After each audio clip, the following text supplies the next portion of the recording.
Patriarcas e Profetas, capítulo 58.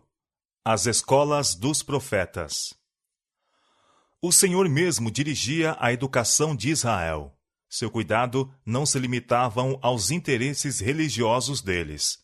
O que quer que afetavam seu bem-estar mental ou físico era também objeto da divina providência, e incluía-se na esfera da lei divina. Deus ordenara aos hebreus que ensinassem a seus filhos os seus requisitos e os tornassem familiares com todo o seu trato com seus pais. Este era um dos deveres especiais de cada pai, dever que não seria delegado a um outro. Em lugar de lábios estranhos, o amante coração de pais e mães devia ser instrução a seus filhos. Pensamentos acerca de Deus deviam associar-se com todos os fatos da vida diária. As obras poderosas de Deus no livramento de seu povo e as promessas do Redentor vindouro deviam ser muitas vezes contadas de novo nos lares de Israel. E o uso de figuras e símbolos fazia com que as lições dadas se fixassem mais firmemente na memória. As grandes verdades da providência de Deus e da vida futura gravavam-se na mente juvenil. Esta era ensinada a ver a Deus tanto nas cenas da natureza como nas palavras da revelação. As estrelas do céu, as árvores e flores do campo, as altas montanhas, as águas frisadas dos ribeiros, tudo falava do Criador. O serviço solene do sacrifício e culto no santuário e as palavras proferidas pelos profetas eram uma revelação de Deus. Tal foi a educação recebida por Moisés na humilde cabana que era o seu lar em Gozém, por Samuel, ministrada pela fiel Ana, por Davi, na sua morada nas colinas de Belém, por Daniel, antes que as cenas do cativeiro o separassem do lar de seus pais. Tal foi também o princípio da vida de Cristo, em Nazaré, tal o ensino pelo qual o menino Timóteo, dos lábios de sua avó Lóide e sua mãe Eunice, aprendeu as verdades das Santas Escrituras. Mais recursos foram providos para a instrução dos jovens pelo estabelecimento das escolas dos profetas. Se um jovem desejasse examinar mais profundamente as verdades da palavra de Deus e buscar sabedoria de cima, a fim de que pudesse tornar-se um mestre em Israel, tais escolas lhe estavam abertas. As escolas dos profetas foram fundadas por Samuel, a fim de servirem como uma barreira contra a espalhada corrupção, proverem o bem-estar moral e espiritual da mocidade e promoverem a futura prosperidade da nação, fornecendo-lhes homens habilitados para agirem no temor de Deus como dirigentes e conselheiros. Na realização desse projeto, Samuel reuniu grupos de moços que eram pios, inteligentes e estudiosos. Estes eram chamados filhos dos profetas. Entretendo eles comunhão com Deus e estudando sua palavra e suas obras, acrescentava-se sabedoria do alto aos seus dotes naturais. Os instrutores eram homens não somente bastante versados na verdade divina, mas que haviam, por sua vez, gozado comunhão com Deus e recebido a concessão especial de seu espírito. Gozavam do respeito e da confiança do povo, tanto pelo saber como pela piedade. No tempo de Samuel, havia duas destas escolas, uma em Ramá, residência do profeta, e a outra em Criate Jearim, onde a arca então se achava. Outras foram estabelecidas em tempos posteriores. Os alunos destas escolas mantinham-se com o próprio trabalho, cultivando o solo ou ocupando-se em algum trabalho mecânico. Em Israel, isto não era considerado coisa estranha ou degradante. Efetivamente, considerava-se um crime permitir que as crianças crescessem na ignorância do trabalho útil. Por ordem de Deus, a toda criança se ensinava algum ofício, mesmo que devesse ser educada para as funções sagradas. Muitos dos ensinadores religiosos mantinham-se pelo trabalho manual. Até mesmo nos tempos dos apóstolos, Paulo e Áquila não eram menos honrados porque ganhassem a subsistência pelo seu ofício de fazer tendas. Os principais assuntos de estudo nessas escolas eram a lei de Deus, juntamente com as instruções dadas a Moisés, história sagrada, música sacra e poesia. O método de instruir era muito diverso do que há nas escolas teológicas da atualidade, onde muitos estudantes se formam com menos conhecimento real de Deus e verdade religiosa do que possuíam quando entraram. Naquelas escolas do passado, o grandioso objetivo de todo estudo era aprender a vontade de Deus e o dever do homem para com ele. Nos registros da história sagrada, acham-se traçadas as pegadas de Jeová. Referiam-se às grandes verdades apresentadas pelos tipos e a fé apreendia o objetivo central de todo aquele conjunto cerimonial, a saber, o Cordeiro de Deus que deveria tirar o pecado do mundo. Acariciava-se um espírito de devoção. Não somente se ensinava aos estudantes o dever de orar, mas ensinava-se-lhes como orar, como aproximar-se de seu Criador, como exercer fé nele e como compreender os ensinos de seu espírito e obedecer-lhes. Intelectos santificados tiravam do tesouro de Deus coisas novas e velhas, e o Espírito de Deus se manifestava na profecia e no cântico sagrado. Fazia-se com que a música servisse a um santo propósito, a fim de erguer os pensamentos àquilo que é puro, nobre e edificante, e despertar na alma devoção e gratidão para com Deus. Que contraste entre o antigo costume e os usos a que muitas vezes é a música hoje dedicada. Quantos empregam este dom para exaltar o eu, em vez de usá-lo para glorificar a Deus? O amor pela música leva os incautos a unir-se com os amantes do mundo nas reuniões de diversões aonde Deus proibiu a seus filhos irem. Assim, aquilo que é uma grande bênção, quando devidamente usado, torna-se um dos mais bem-sucedidos fatores pelos quais Satanás distrai a mente do dever e da contemplação das coisas eternas. A música faz parte do culto de Deus, nas cortes celestiais, e devemos esforçar-nos, em nossos cânticos de louvor, por nos aproximar tanto quanto possível da harmonia dos coros celestiais. O devido adestramento da voz é um aspecto importante da educação e não deve ser negligenciado. O cântico, como parte do culto religioso, é um ato de adoração, tanto como a prece. O coração deve sentir o espírito do cântico, a fim de dar a este a expressão correta. Quão grande é a diferença entre aquelas escolas onde os profetas de Deus ensinavam e as nossas modernas instituições de ensino. Quão poucas escolas há que não sejam governadas pelas máximas e costumes do mundo. Há uma falta deplorável da devida repreensão e disciplina judiciosa. A ignorância que existe da palavra de Deus entre um povo que se professa cristão é assustadora. Conversas superficiais, mero sentimentalismo, passam por instrução moral e religiosa. A justiça e a misericórdia de Deus, a beleza da santidade e a recompensa certa da conduta correta, o hediondo caráter do pecado e a certeza de seus terríveis resultados não são gravados na mente dos jovens. Maus companheiros acham-se a instruir os jovens no caminho do crime, dissipação e licenciosidade.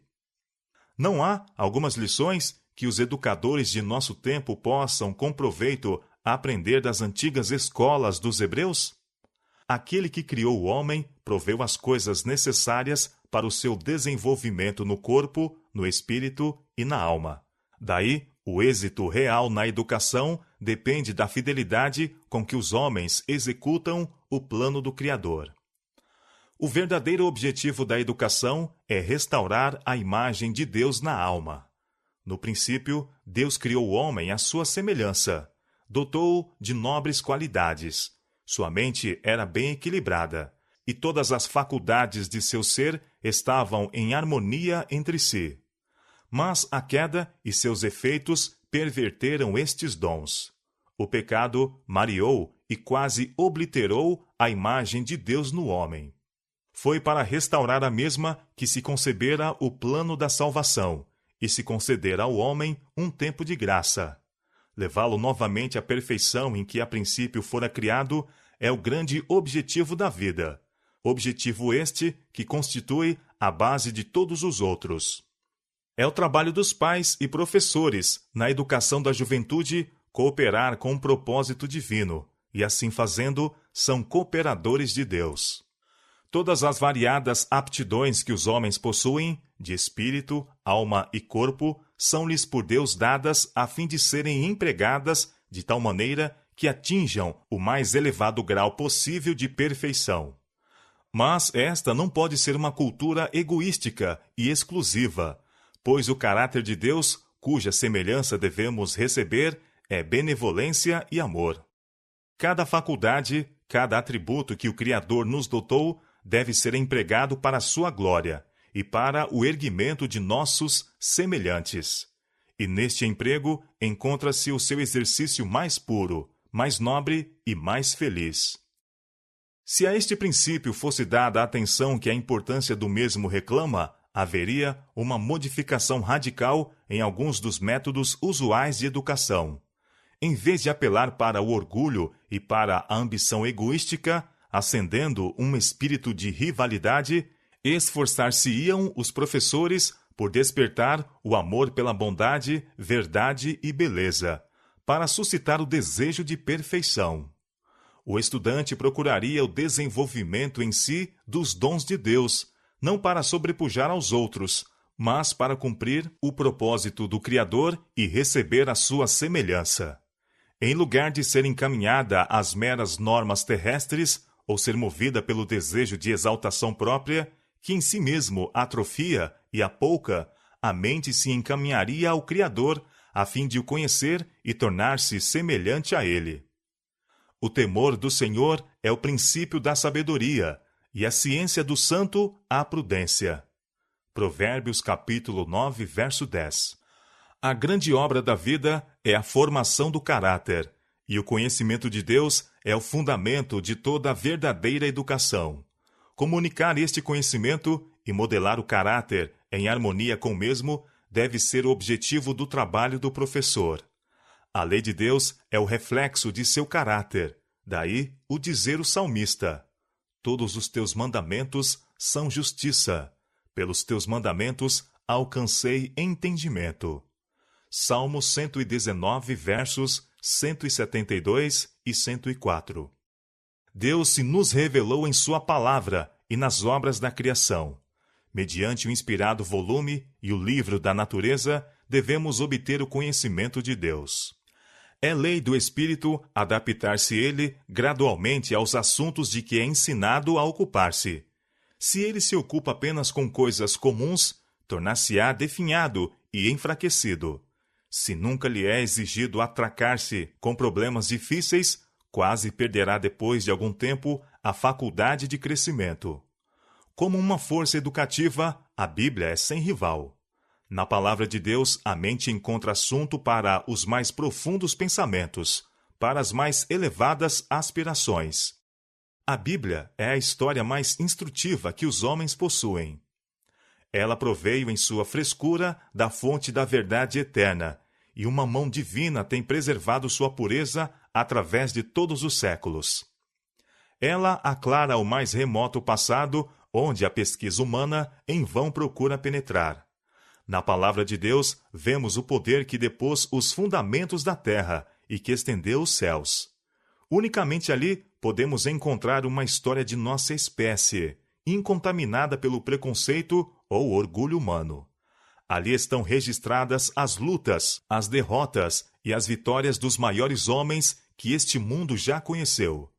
Ali se desvendam os grandes problemas do dever e do destino. O véu que separa o mundo visível do invisível ergue-se e contemplamos o conflito das forças opostas do bem e do mal, desde a entrada do pecado, a princípio, até o triunfo final da justiça e da verdade. E tudo é senão uma revelação do caráter de Deus. Na contemplação reverente das verdades apresentadas em sua palavra, a mente do estudante é levada em comunhão com a mente infinita. Tal estudo não somente purificará e enobrecerá o caráter, mas também não poderá deixar de expandir e vigorar as faculdades mentais. O ensino da Bíblia tem um papel de importância vital na prosperidade do homem em todas as relações da presente vida. Desvenda os princípios que são a pedra angular da prosperidade de uma nação. Princípios esses que se prendem ao bem-estar da sociedade e que são a salvaguarda da família. Princípios sem os quais ninguém pode chegar a ser útil, feliz e honrado nesta vida, ou esperar conseguir a vida futura e imortal. Não há posição alguma na vida, nem ramo da experiência humana, para as quais o ensino da Bíblia não seja um preparo essencial. Estudada e obedecida, a palavra de Deus daria ao mundo homens de intelecto mais potente e ativo do que o fará a mais apurada aplicação aos assuntos todos que a filosofia humana abrange. Daria homens dotados de fortaleza e solidez de caráter, de fina percepção e juízo são, homens que seriam uma honra a Deus e uma bênção ao mundo. No estudo das ciências, também devemos obter conhecimento do Criador. Toda verdadeira ciência não é senão uma interpretação da escrita de Deus no mundo material. A ciência traz, de suas pesquisas, apenas novas provas da sabedoria e poder de Deus. Corretamente entendidos, tanto o livro da natureza como a palavra escrita nos familiarizam com Deus, ensinando-nos algo das sábias e benfazejas leis mediante as quais ele opera. O estudante deve ser levado a ver a Deus em todas as obras da criação. Os professores devem imitar o exemplo do grande mestre, que das cenas familiares da natureza tirava ilustrações que simplificavam seus ensinos e os gravavam mais fundamente no espírito de seus ouvintes. Os pássaros, gorjeando nos ramos frondosos, as flores do vale, as excelsas árvores, as terras férteis, o cereal que germina, o sólido árido, o sol poente dourando os céus com seus áureos raios, tudo servia de meio para a instrução. Ele ligava as obras visíveis do Criador com as palavras de vida que proferia, para que, onde quer que tais objetos fossem apresentados aos olhos de seus ouvintes, pudessem seus pensamentos voltar-se às lições de verdade que com os mesmos ele enlaçara. Os indícios da divindade, manifestos nas páginas da revelação, são visíveis nas sobranceiras montanhas, nos fecundos vales, no vasto e profundo oceano. As coisas da natureza falam ao homem do amor de seu Criador. Ele nos prendeu a si por meio de inúmeros sinais do céu e da terra. Este mundo não é todo tristezas e misérias. Deus é amor. Acha-se escrito em cada botão que desabrocha, nas pétalas de cada flor, em cada haste da relva. Embora a maldição do pecado tenha feito a terra produzir espinhos e cardos, há flores sobre os cardos, e os espinhos estão ocultos pelas rosas. Todas as coisas na natureza testificam do cuidado terno e paternal de nosso Deus, e de seu desejo de tornar felizes os seus filhos. Suas proibições e ordens terminantes não se destinam simplesmente a ostentar sua autoridade. Antes, em tudo que ele faz, tem em vista o bem-estar de seus filhos. Ele não exige que estes abandonem coisa alguma que seria de seu máximo interesse conservar. A opinião que prevalece entre algumas classes da sociedade de que a religião não promove a saúde ou a felicidade nesta vida é um dos erros mais nocivos.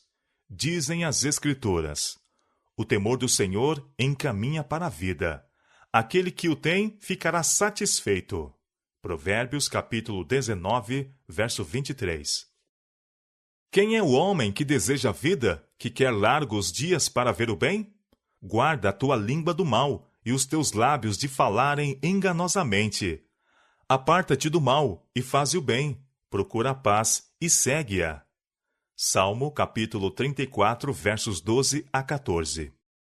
As palavras da sabedoria são vida para os que as acham e saúde para o seu corpo. Provérbios capítulo 4, verso 22. A verdadeira religião leva o homem à harmonia com as leis de Deus, físicas, mentais e morais. Ensina o domínio de si mesmo, a serenidade, a temperança. A religião enobrece o espírito, apura o gosto e santifica o juízo. Faz a alma participante da pureza celestial. A fé no amor de Deus e em sua providência, que todas as coisas dirige, alivia o fardo da ansiedade e cuidados. Enche o coração de gozo e contentamento, seja na mais elevada condição ou na mais humilde. A religião tende diretamente a promover a saúde, a prolongar a vida e a aumentar o gozo que experimentamos em todas as suas bênçãos. Abre à alma uma fonte de felicidade que nunca se estanca. Oxalá todos os que não escolheram a Cristo pudessem compenetrar-se de que Ele tem algo imensamente melhor para lhes oferecer do que aquilo que se acham eles a procurar para si. O homem se encontra a fazer o maior dano em justiça à sua própria alma quando pensa e age contrariamente à vontade de Deus.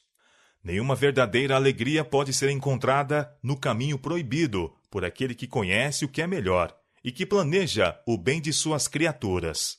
A senda da transgressão conduz à miséria e à destruição, mas os caminhos da sabedoria são caminhos de delícias e todas as suas veredas, paz. Provérbios capítulo 3, verso 17. A educação física, bem como religiosa, praticada nas escolas dos hebreus, pode com proveito ser estudada. O valor de tal educação não é apreciado. Há uma íntima relação entre a mente e o corpo, e a fim de atingir-se uma elevada norma de alcance moral e intelectual, devem ser atendidas as leis que governam o nosso ser físico. Para se conseguir um caráter forte e bem equilibrado, tanto as faculdades mentais como as físicas devem ser exercitadas e desenvolvidas. Que estudo pode ser mais importante para o jovem do que aquele que trata deste maravilhoso organismo que Deus nos confiou e das leis pelas quais ele pode ser preservado em saúde? E hoje, como foi nos dias de Israel, cada jovem deve ser instruído nos deveres da vida prática. Cada um deve adquirir conhecimento de algum ramo de trabalho manual, pelo qual, sendo necessário, possa obter subsistência. Isto é essencial, não somente como salvaguarda contra as vicissitudes da vida, mas pela relação que tem com o desenvolvimento físico, mental e moral. Mesmo que fosse certo que alguém jamais necessitasse recorrer ao trabalho manual para sua manutenção, deveria ainda ser ensinado a trabalhar. Sem o exercício físico, ninguém pode ter uma boa compleição e vigorosa saúde. E a disciplina do trabalho, bem regulado, não é menos essencial para se conseguir uma mente forte e ativa e um nobre caráter. Cada estudante deve dedicar parte de cada dia ao trabalho ativo. Assim se formariam hábitos de indústria e acoroçoar-se-ia um espírito de confiança em si mesmo, ao mesmo tempo em que o jovem estaria escudado de muitos males e práticas degradantes que tantas vezes são resultado da ociosidade. E tudo isto está de acordo com o objetivo primordial da educação, pois que, acoroçoando a atividade, a diligência e a pureza, estamos nos pondo em harmonia com o Criador. Que os jovens sejam levados a compreender o objetivo de sua criação, honrar a Deus e abençoar seus semelhantes. Que vejam o terno amor que o Pai Celestial manifestou para com eles, e o elevado destino para o qual a disciplina desta vida os deveres preparar. A dignidade e honra a que são chamados, mesmo a se tornarem filhos de Deus. E milhares voltar-se-iam com desdém e repugnância dos alvos baixos e egoísticos e dos prazeres frívolos que até então os preocuparam. Aprenderiam a odiar o pecado e a excluí-lo, não meramente pela esperança de recompensa ou receio de castigo, mas por uma intuição da vileza inerente ao mesmo, porque seria uma degradação de suas aptidões dadas por Deus, uma mácula em sua varonilidade à semelhança de Deus. Deus não manda aos jovens terem menores aspirações. Os elementos de caráter que tornam um homem bem-sucedido e honrado entre os homens, o desejo irreprimível de algum bem maior, a vontade indomável, o esforço tenaz, a incansável perseverança, não devem ser esmagados. Pela graça de Deus, devem ser encaminhados a objetivos tanto mais altos do que os meros interesses egoísticos e temporais, quanto os céus estão mais altos do que a terra. A educação iniciada nesta vida continuará na vida vindoura. Dia após dia, as obras maravilhosas de Deus, as provas de sua sabedoria e poder ao criar e manter o universo, o mistério infinito do amor e sabedoria no plano da redenção, patentear-se-ão a mente com novas belezas. As coisas que o olho não viu e o ouvido não ouviu e não subiram ao coração do homem são as que Deus preparou para os que o amam. 1 Coríntios, capítulo 2, verso 9. Mesmo nesta vida, podemos apreender vislumbres de sua presença e provar a alegria da comunhão com o céu. Porém, a plenitude dessa alegria e bênçãos será alcançada no além. Unicamente a eternidade poderá revelar o destino glorioso a que o homem, restabelecido à imagem de Deus, pode atingir.